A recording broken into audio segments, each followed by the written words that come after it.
Now continuing on, we would then want to adjust this formula. Now in this case, we want to make sure, okay, well, what are we allowing to vary? What do we want to keep the same? So if you want to pause for a second, think about that.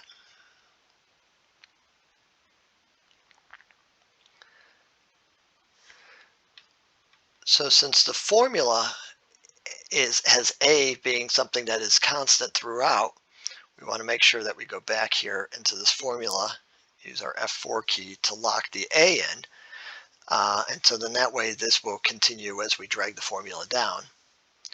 The second element here is the red one here, which is the X, but notice as we're moving down the table, that's something we want to allow to vary, so we want to keep that the same. I'm sorry, we want to keep this in here without any sort of dollar signs. And then the learning curve rate, we want to make sure, we're not saying it's going to be changing at all throughout the process here, so we will again put an F4 in there and work our way down. So as we double click this, we move our way down, and then we see what happens. So notice that there's an increase.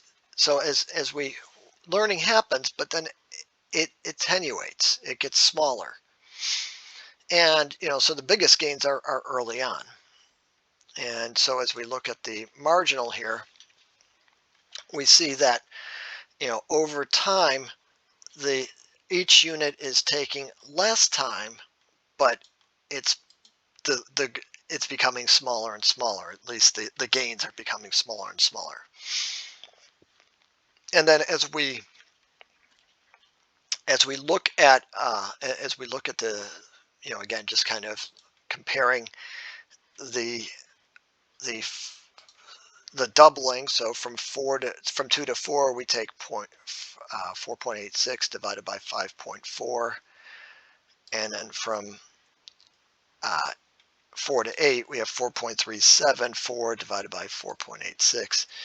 So this is just you don't need to be doing this. I'm just showing you this as a way of confirming that the effect of of why we have this natural log of 2 in the denominator. Is like as we double, this is the amount of time is going to be, cumulative average is going to be 90% of what it had been higher up.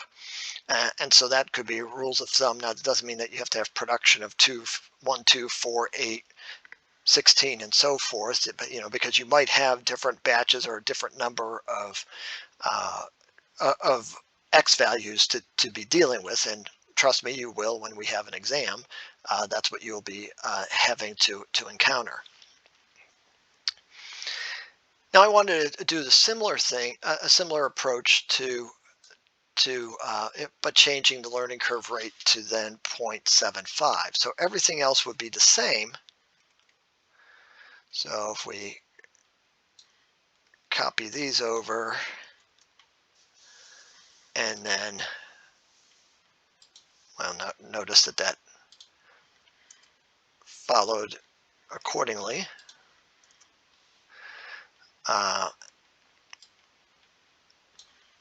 And then these values will come over here.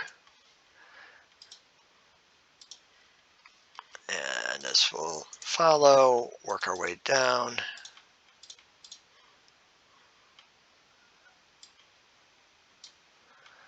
So what we'll see similarly is this was 6 here. But now when we do our A, and we'll lock that in immediately, times X raised to, so that's the shift and 6 key.